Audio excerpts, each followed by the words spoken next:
안녕하세요. 안녕하세요. 소개 좀 해주세요.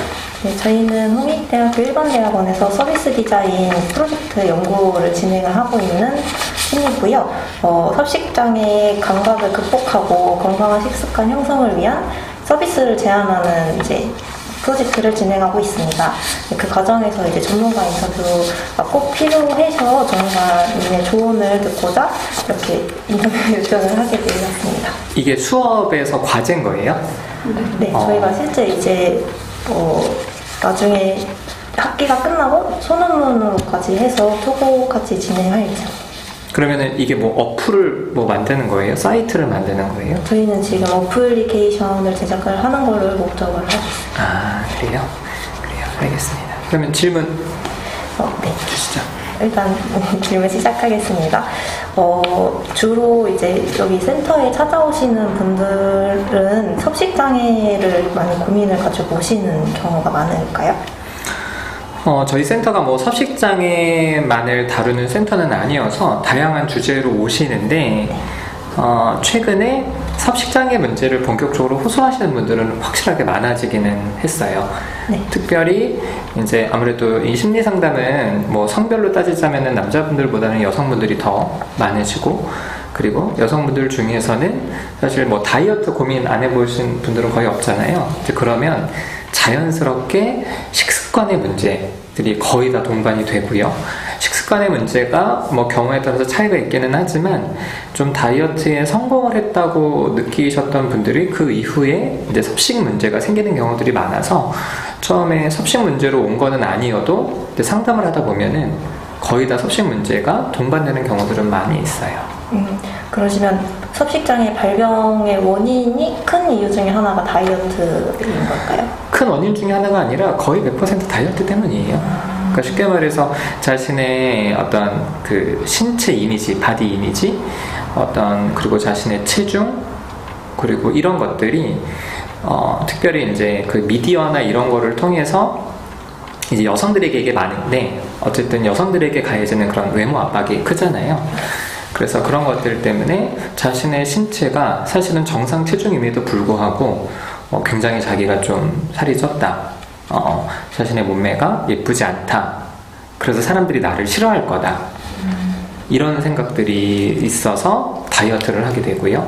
다이어트를 하고 사실은 체중을 좀 뺐으면 그걸 유지하고 싶어 하잖아요. 근데 기본적으로 우리 몸과 뇌는 우리의 신체가 정상적으로 활동되기 위해서 일정한 음식을 섭취를 해야 되거든요. 근데 그거를 인위적으로 차단을 하고 있다가 보면은 우리의 몸이 가만히 있지 않아요. 그래서 이 폭식 충동을 일으키죠.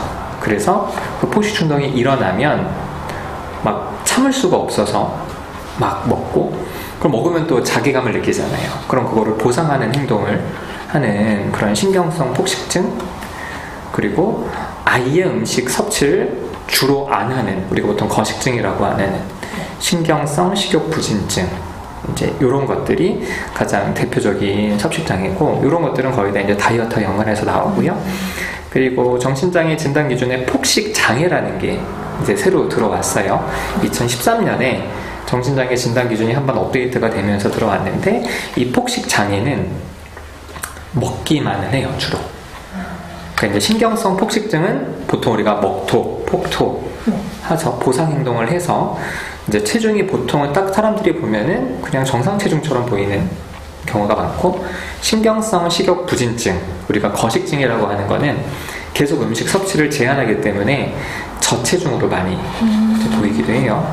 물론 신경성 식욕 부진증 중에서는 폭식형이 있어서 주로 안 먹지만 가끔 먹고 하는 경우들이 있고, 계속 안 먹는 경우들이 있고, 그럼 계속 음식 섭취를 제한하면 건강이 나빠져서 외국의 어떤 모델 같은 경우에는 그래서 목숨을 잃기도 하는 그런 극단적인 경우도 있는데, 그런데 폭식 장애는 보상 행동이 없어서 계속 먹기만을 하니까 보통 우리가 과체중, 비만으로 많이 보여요.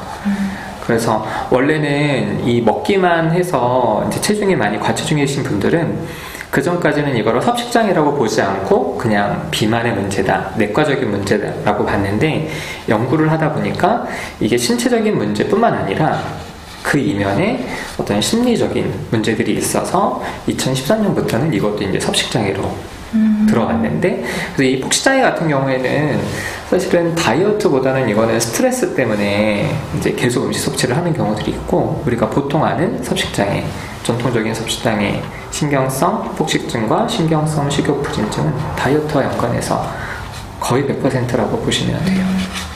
그러면 혹시 폭식 행동이나 거식은 이게 섭식장애도 진단의 기준이 있잖아요. 기준이 있죠. 진단을 받은 경우에만 그렇게 폭식이나 거식이 일어나는 건지, 아니면은 진단 기준에는 못 미치더라도 어느 정도 이렇게 계속 뭔가 주기적으로 그래도 토를 한다던가 그런 게 나타나는지도 궁금해요. 꼭 진단해서 꼭 진단을 받아야만 이게 폭식 행동이거나 거식인지 이게 확정이 되는 건지. 그러니까 사실은 그 정신과적이거나 심리적인 문제들은요, 뭐 진단을 당연히 안 받고도 그렇게 하시는 분들이 많이 있죠.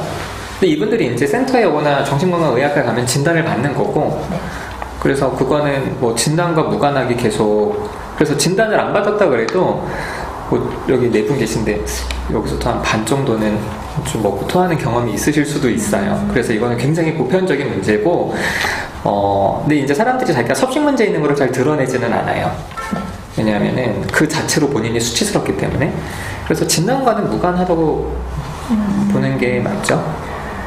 그러면 혹시 방문하시는 분들의 공통적인 원인이 약간 시대적인 그런 유행에도 영향을 많이 받으시나요? 그렇죠. 이게 전 세계적으로 다이어트 열풍이 분 게 1980년대예요. 그러니까 1980년대 이전에는 다이어트라는 개념 자체도 거의 없었고, 그리고 이제 특별히 2000년대 들어서면서 그 아이돌들이 이제 음악 시장을 주로 잡으니까 그 아이돌들이 갖고 있는 어떤 신체적인 비율이나 체형이 사실 비현실적이잖아요. 그래서 이런 것들 때문에 영향을 굉장히 크게 받아서 요즘은, 그러니까 옛날에는 이제 그 섭식장애 때문에 힘들어 하시는 분들이 지금 나이로 보자면은 40대 이상은 비율이 많지가 않아요. 40대 이상은.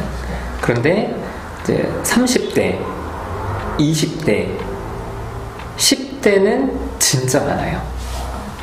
그래서 그 영향이 너무 커진 거예요. 아이돌들 영향이. 그래서 이거는 분명히 이런 시대 문화적인 영향이 반드시 있죠. 그러면 혹시 10대들 중에서도 프로하나라고 하는 네네. 그런 현상들이 꽤 좀 쉽게 볼 수 있는 케이스? 맞아요. 전화가 엄청 많이 와요. 왜냐면 이제 아이들이 음식 섭취를 거부하고, 그럼 이제 부모님이 봤을 때 가장 걱정이 되잖아요. 왜냐면 아이가 안 먹으니까. 그리고 막 조금 먹고 막 너무 불안해하고 이래서 그런 문제들을 진짜 많이 호소하세요. 근데 문제는 당사자들이 센터 방문을 거부하죠. 왜냐하면 기본적으로 이렇게 센터에 오면은 뭐 섭식장애 치료는 기본적으로 다이어트를 포기해야 돼요. 그 다이어트를 포기하려고 하진 않으니까 문제가 되게 많죠. 젊은 친구들은 진짜 많아요. 어린 친구들은. 그러면 이렇게 방문하셨던 환자분들 중에서 혹시 되게 인상 깊었던 분이나 아니면 좀 이제 또 기억에 남으셨던 분 사례가 있을까요? 제가 지금도 이제 상담하고 있는 친구고, 제가 이제 그 친구 이야기는 제가 이제 동의를 얻어서 강의할 때나 책에서도 이렇게 인터뷰할 때도 얘기를 할 수 있는데, 그 친구는 정상 체중 범위예요. 정상 체중 범위인데 이 친구가 최대 몸무게가 89kg까지 올라갔었다고 하더라고요. 그리고 이제 어렸을 적에도 주로 좀 통통한 편이 어때요. 근데 어렸을 적에 놀림을 되게 많이 받은 거예요. 그리고 이제 이 친구가 계속 놀림을 받고 이렇게 있다가 20살이 되면서부터 이제 굶는 다이어트를 하기 시작해서 체중이 거의 50대 초반까지 확 내려갔어요. 이제 그러니까 이제 사람들이 이제 자기를 굉장히 쳐다보는 시선이나 눈빛이 달라지는 거야.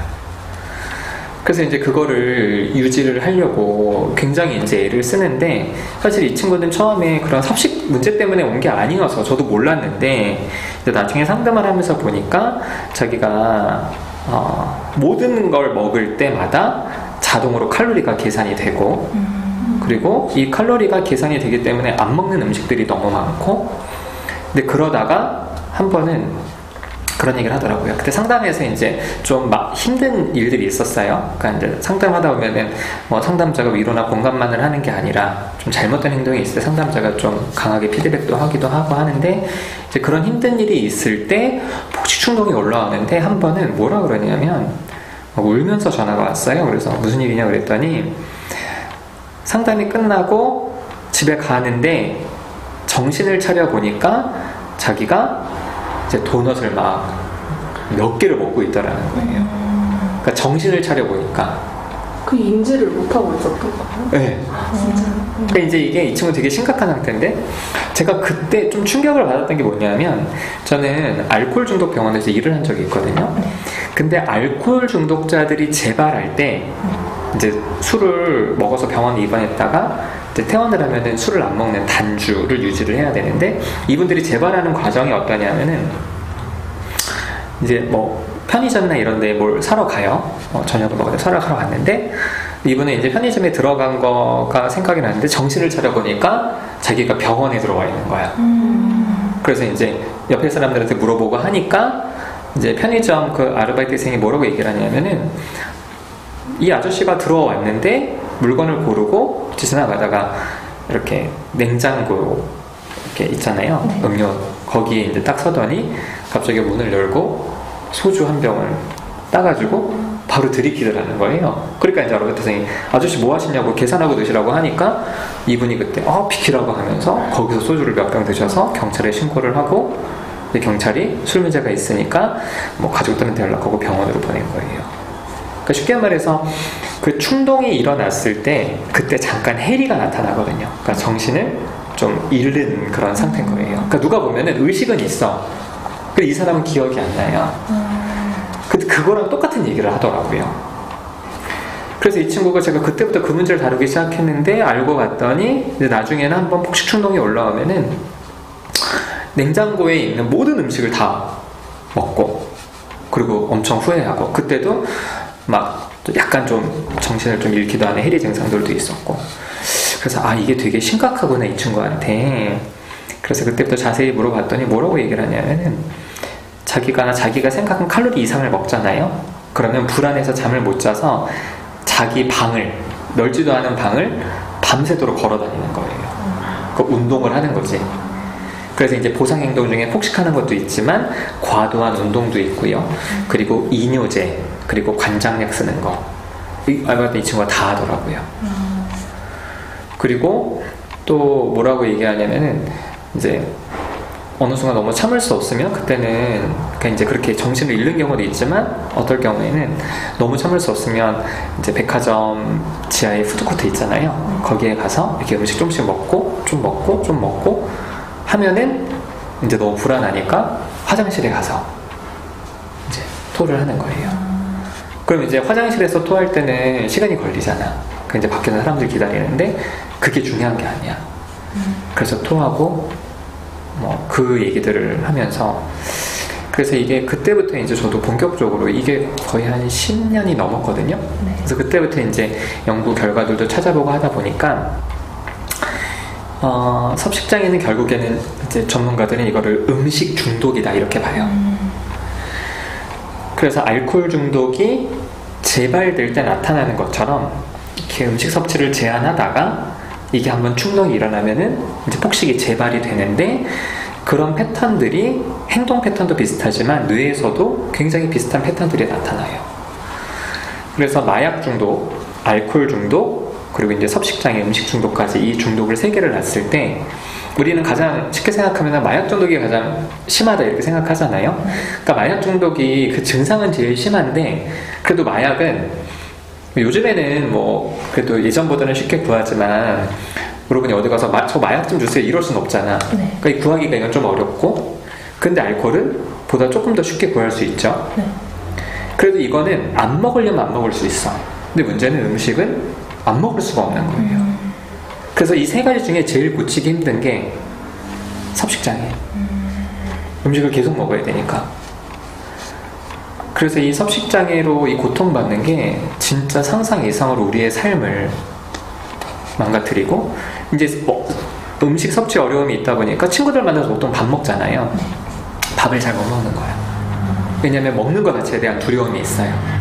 그럼 우리는 이제 만나서 뭐 먹을래요? 이거 먹자 하면 먹으면서 얘기도 하는데, 이 친구는 음식을 딱 시켜놓으면 칼로리부터 계산이 되고, 이걸 내가 얼마나, 이 불안이 많아서 친구들을 만나도 식사를 안 하고, 그럼 친구들을 결국엔 못 만나게 되고, 또 바디 이미지에 대한 왜곡된 생각이 있기 때문에 내가 뚱뚱하면 사람들이 나를 싫어할 거라 생각하고, 그래서 일상생활도 무너지고 대인관계도 무너지고, 당연히 직장에서도 제대로 적응을 못하고 삶이 완전히 무너지게 되는 것들을 되게 많이 봤죠. 그래서 네. 그러면 만약에 그 정도 심각한 경우에는 약물 치료도 혹시 같이 진행을 하는 건가요? 약물 치료 당연히 같이 진행을 해요. 근데 이제 약물은 이렇게 심리학자 우리나라는 처방할 수 없으니까, 근데 저희 센터 같은 경우에는 연계된 정신과가 있어요. 근데 거기에서 약물 처방을 하는데, 사실은 약물 처방이 이게 이제 그 음식을 좀 덜 먹게 하는 그런, 소위 말해서 다이어트 약 같은 게 있어요. 그런데 엄밀히 말해서 그거는 약간은 음식에 대한 갈망을 조금 줄여주는 정도지, 그것만으로는 치료가 되지 않아요. 그러면 만약에 그렇게 심리적으로 이렇게 좀 많이 망가진 상태에서 치료를 하기 위한 방법 중에 뭐 만약에 자신의 감정을 꾸준히 기록을 한다던가, 감정이 어떨 때 내가 이런 행동이 나타나는지를 파악이 가능하면은 좀 개선이 가능한 건가요? 이제 그거는 좀 부차적인 방법이고, 섭식장애 치료에서 가장 중요한 거는 삼시세끼를 다 먹게 해야 돼요. 그걸 이제 정상식이라고 하는데, 보통 우리가 이제 그 섭식 문제가 없으신 분들은 세 끼 안 먹고 2끼 먹는 사람도 있잖아요. 아침 안 먹고 점심 저녁 먹기도 하고. 그런데 이제 이거를 치료하는 과정에서는 아침, 점심, 저녁을 3끼를 다 먹게 해요. 근데 3끼를 다 먹을 때 우리나라 사람들한테 있어서 가장 정상적인 음식이라고 생각하면은, 가장 쉽게 생각해서 밥이랑 국, 반찬 3개 이거를 이제 먹게 해요. 근데 뭐 꼭 그건 아니어도 어쨌든 요기를 다 먹게 하고, 그리고 그 끼니끼니 사이에 평소에는 먹고 싶지만 다이어트 때문에 안 먹는 음식들 있잖아요. 약간 기름진 것들, 그런 것들을 간식으로 먹게 해요. 아침, 점심, 저녁 간식을 다 먹게 해. 그럼 이제 그렇게 섭식장애 있으신 분들은 절대 못 먹는다 이렇게, 그럼 나는 돼지가 될 거다 이렇게 얘기를 하잖아요.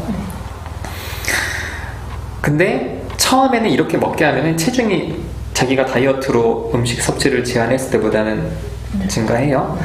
하지만 이걸 꾸준하게 1달, 2달 먹잖아요. 그러면 자신의 몸에 딱 맞는 체중으로 안정이 돼요. 그럼 이제 사람들이 놀래. 처음에는 이렇게 먹으면 돼지 될 거라고 했는데, 설득해서 먹으면 그렇게 체중이 증가하지 않거든요. 이게 왜 그러냐면은, 우리 몸이나 우리 뇌는 우리 신체를 유지하기 위해서 일정 분의 영양분과 열량을 필요로 해요. 그러면 먹고 토하면 처음에는 체중이 증가하지 않는데, 나중에는 먹고 토를 했는데도 체중이 계속 올라요. 우리 몸이 어떻게 트레이닝이 되냐면은, 우리 몸이 아는 거야. 아, 얘는 음식을 넣었다가 바로 빼는구나 라고 하니까, 음식을 넣을 때부터 입에서부터 영양분을 쫙 흡수해버려요. 그런데 정상식을 하게 하고 먹고 싶은 것도 계속 먹게 하잖아요. 그럼 첫 번째로는 폭식 충동이 상당히 줄어요. 왜냐면 계속 먹으니까. 그리고 먹고 싶은 게 있어? 그러면 밥 먹고 간식으로 먹으면 돼. 그러면 그걸 견딜 수 있어요. 근데 그렇게 계속 먹다 보면은 처음에는 우리 몸이 그 습관이 있으면 영양분을 쫙 빨아들이지만, 이걸 1-2달 계속 하다 보면 우리 몸이 아는 거야. 아, 얘는 계속 나한테 음식을 주는구나.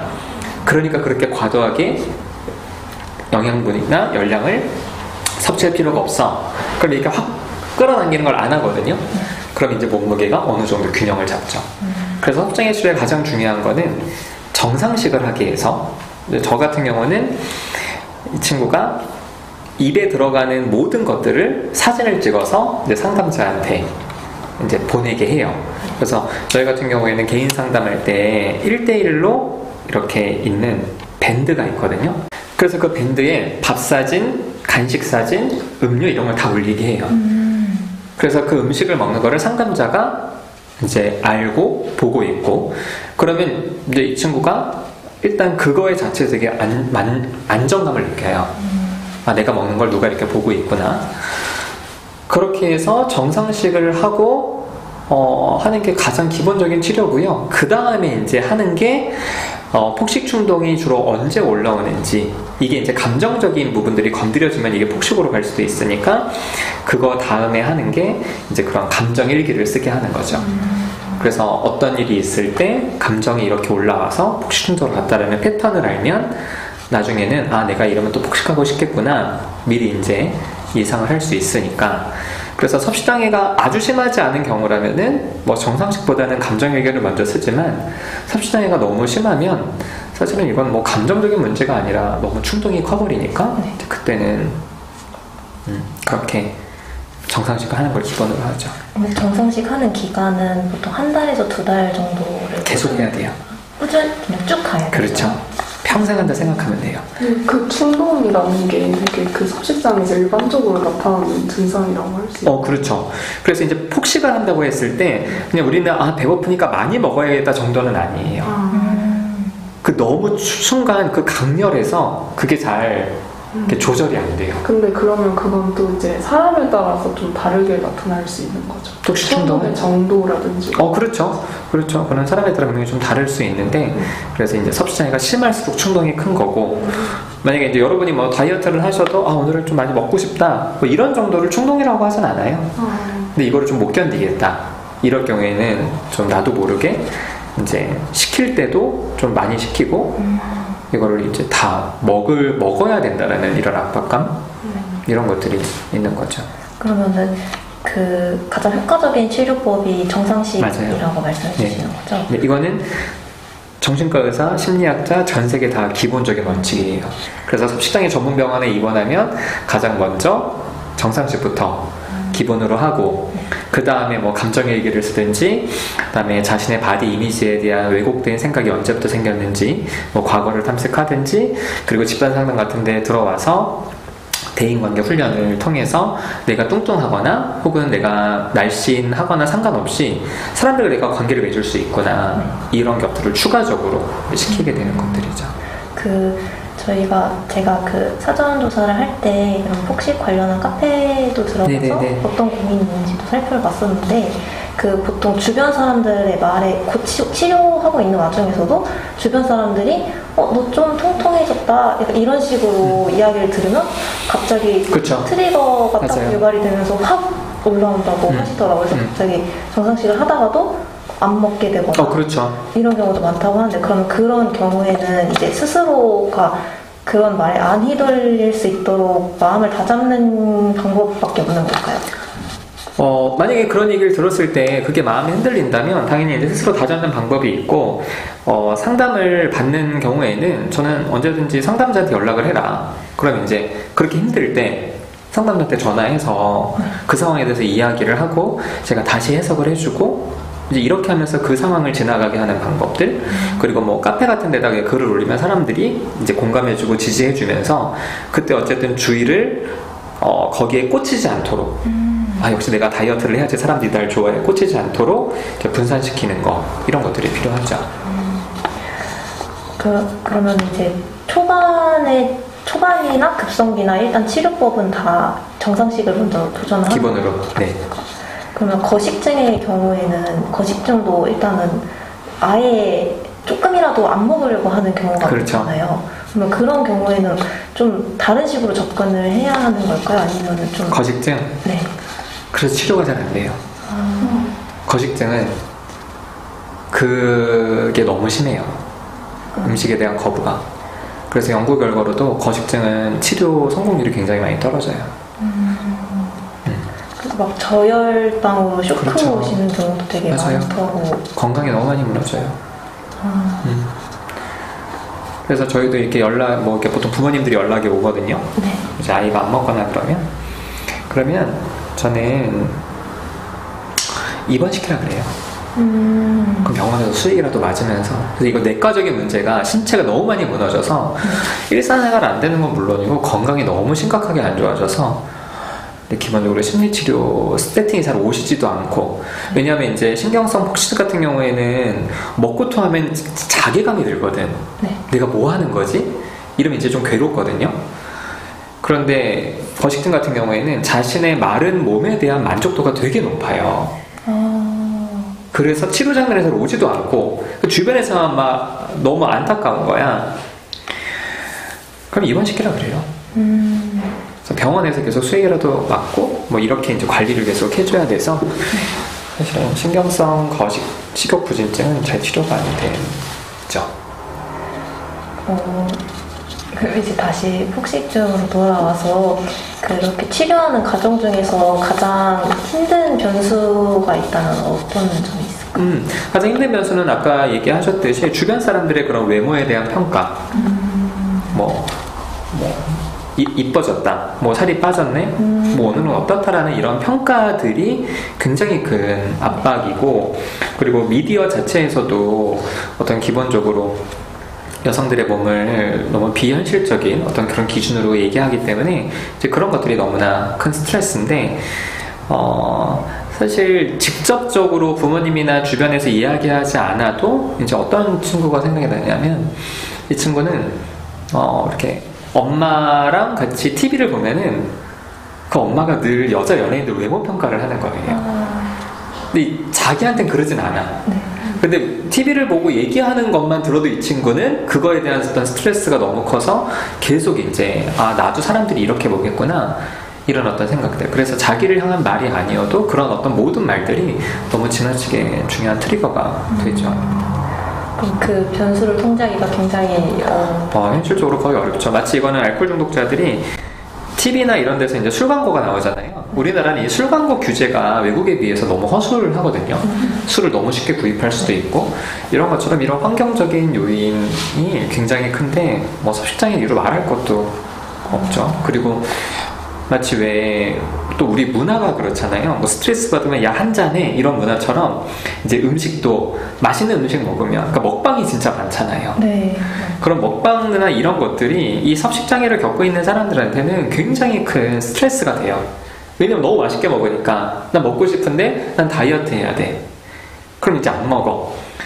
근데 이제 그런 얘기를 미디어를 계속 접하다 보면은요, 어느 순간 폭식 충동이 너무 크게 올라가서 또 폭식하고 또 자책하고 이렇게. 그러면 요즘 최근에 유튜브를 통해서 소식자 이런 느낌으로 좀 되게 열풍이 불고 있잖아요. 그럼 그런 것도 좀 많이 영향을 미치는. 그렇죠. 그러니까 어쨌든 밥을 되게 정상적으로 먹어야 되는데, 이 밥을 정상적으로 먹는 거에 대한 중요성들을 미디어나 이런 데서는 얘기하지 않잖아요. 네. 뭐 그래서 어쨌든 뭐 너무 적게 먹는 거라든지 많이 먹는 거라든지 이런 모든 것들이 이 음식과 관련된 어려움을 호소하시는 분들한테는 다 힘든 부분이죠. 그러면 저희가 이런 섭식장애를 겪고 계시는 분이나 아니면 극복하신 분들을 만약에 인터뷰를 하게 되면 저희가 어떤 점들을 좀 주의해서 말씀을 드려야 될까요? 뭐 인터뷰를 할 때 네. 그분들 대상으로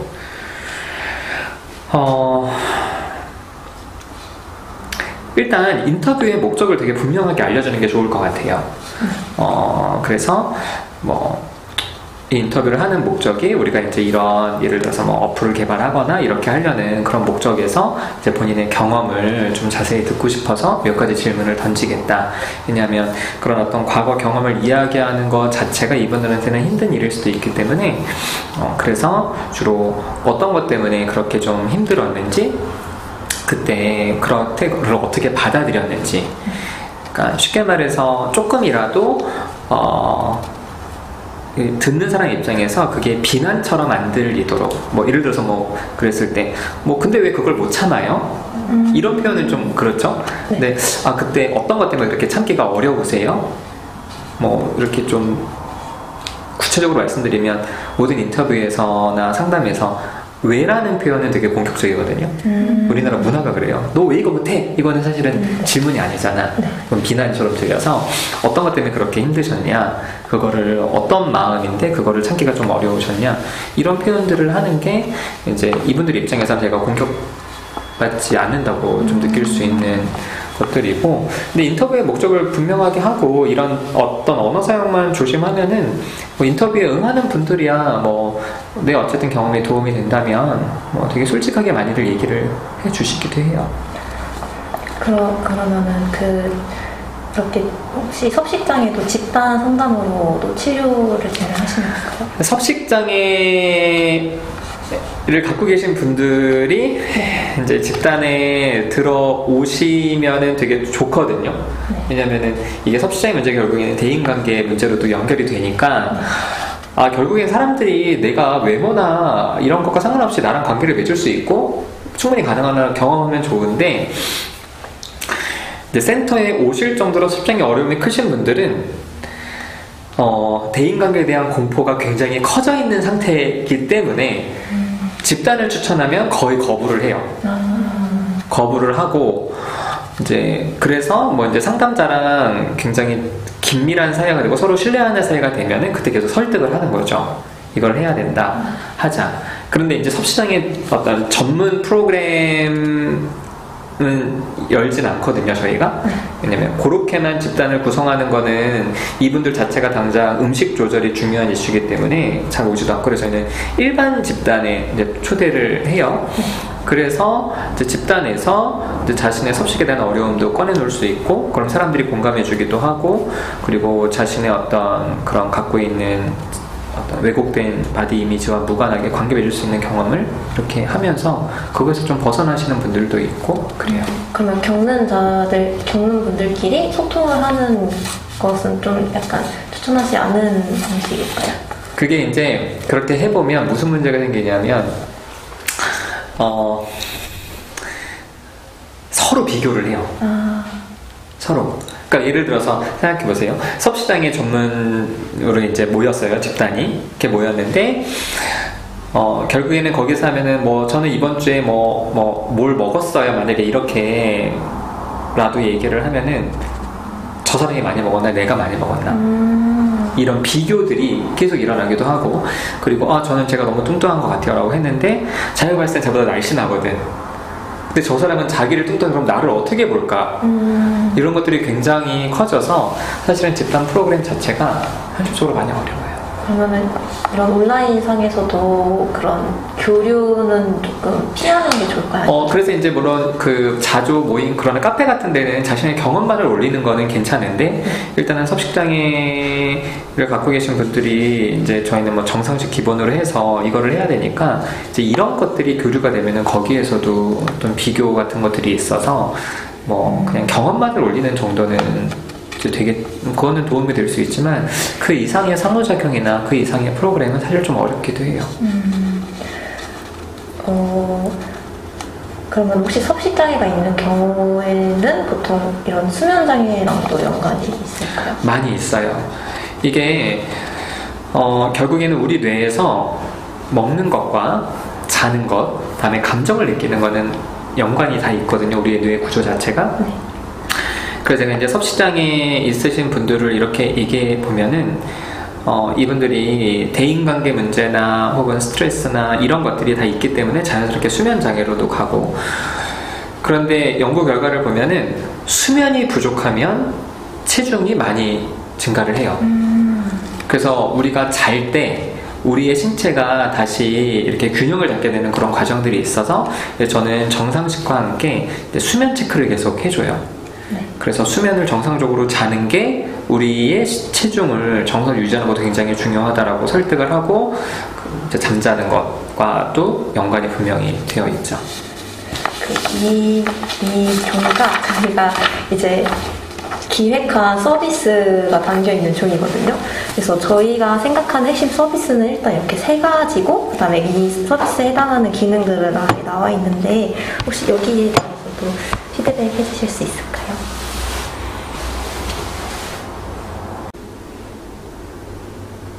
이 음식 성향 분석 테스트는 뭐예요? 저희가 일단 음식에 두려움을 갖고 있는 경우에는 일단 음식에 대한 긍정적인 이미지부터 심어주는 거를 생각을 해서 뭐 어떤 류의 음식을 먼저 선호를 하는지 약간 이런 식으로 좀 음식에 좋아하는 음식부터 좀 뭔가 이렇게 그 정할 수 있는 그런 걸 생각을 해서 음식 성향 분석 같은 약간 두려움을 극복하려고? 네, 선호하는 음식 같은 거를 좀 찾아드리고 싶어서 약간 좀 이건 사실은 거식증을 생각을 하고 그래요? 써놨던 거긴 하거든요. 네네. 캐릭터는 음식에 대한 캐릭터 하는 거예요? 아니면 자기 스스로에 대한 캐릭터? 음식에 대한 것도 좀 이렇게 좀 귀여운 이미지나 좀 이런 식으로 좀 두려움을 없애는 정도 그런 방향으로 생각을 했습니다. 그럼 이거를 좀 구분을 좀 해야 될 것 같아요. 이제 신경성 식욕 부진증, 거식증과 신경성 폭식증은 좀 확연히 구분되는 차이가 있거든요.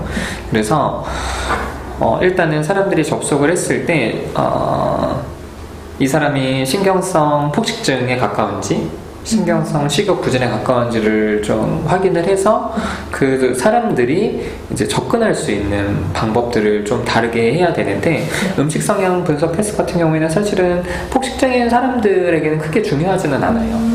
이 사람들은 음식 자체를 거부하는 것보다는 자신의 어떤 다이어트 때문에 이거 두려움 때문에 이제 안 먹으려고 하는 거여서 근데 신경성 식욕 부진증 같은 경우에는 그것도 그래요 괜찮을 수 있겠고 그래서 이거는 좀 음식에 대한 두려움 극복은 좀 다르게 접근을 하는 것도 괜찮을 것 같고요. 그리고 여기에 좀 뭐 다 괜찮은데 좀 추가하자면 자신의 그런 어떤 바디 이미지에 대한 그런 왜곡된 생각을 좀 수정하는 것들이 있으면 좋을 것 같아요. 그래서 바디 이미지를 수정을 수정을 할 때 그 방식이 그 약간 있는 그대로 나 자신도 괜찮다 약간 이런 방식인지 아니면은 마르지 않아도 괜찮다 이런 쪽인 건지 약간 좀 뭔가 어차피 그 사람들은 마르고 싶어 하니까 그건 같은 거라고 좀 보고요. 예를 들어서 그러니까 내 현재 내가 생각하는 현재 바디 이미지와 그리고 내가 원하는 바디 이미지들을 그려보게 하는 것도 한 가지 좀 방법일 것 같아요. 그리고 뭐 사람들 그리고 이제 현실적으로 뭐 우리나라 사람들의 평균적인 바디 이미지를 좀 이렇게 보여주면은 내가 갖고 있는 내가 원하는 게 얼마나 좀 비현실적인지 뭐 이런 거를 좀 확인해 볼 수도 있을 것 같기도 하고 방법적으로는 어쨌든 좀 여러 가지가 있을 수 있겠는데 이 사람들이 자기 너무 뚱뚱하다라는 어떤 생각들 갖고 있고 근데 재밌는 거는 이게 다른 사람들한테는 적용이 잘 안 돼. 쟤는 날씬하잖아요. 내가 보면 다 비슷한데 근데 자기한테는 이게 너무 과도해요. 그리고 이것 때문에 사람들이 나를 싫어할 거라고 이제 생각해서 그런 어떤 자신과 타인에 대한 어떤 일치되는 감각들을 갖게 해주는 것도 저희가 상담에서 진행을 좀 하거든요. 그래서 어쨌든 자신이 갖고 있는 바디 이미지가 왜곡이 좀 됐고 이걸 내가 제대로 정상적으로 바꾸는 게 중요하구나 이런 것들도 좀 들어가 있으면 좋을 것 같아요. 네, 감사합니다. 그래요. 네. 더 궁금한 점? 일단 질문은 다 마무리 됐어요. 그래요. 너무 인터뷰에 응해주셔서 정말 감사드립니다. 좋은 말씀 감사합니다. 그래요. 네, 수고하셨어요. 네, 감사합니다.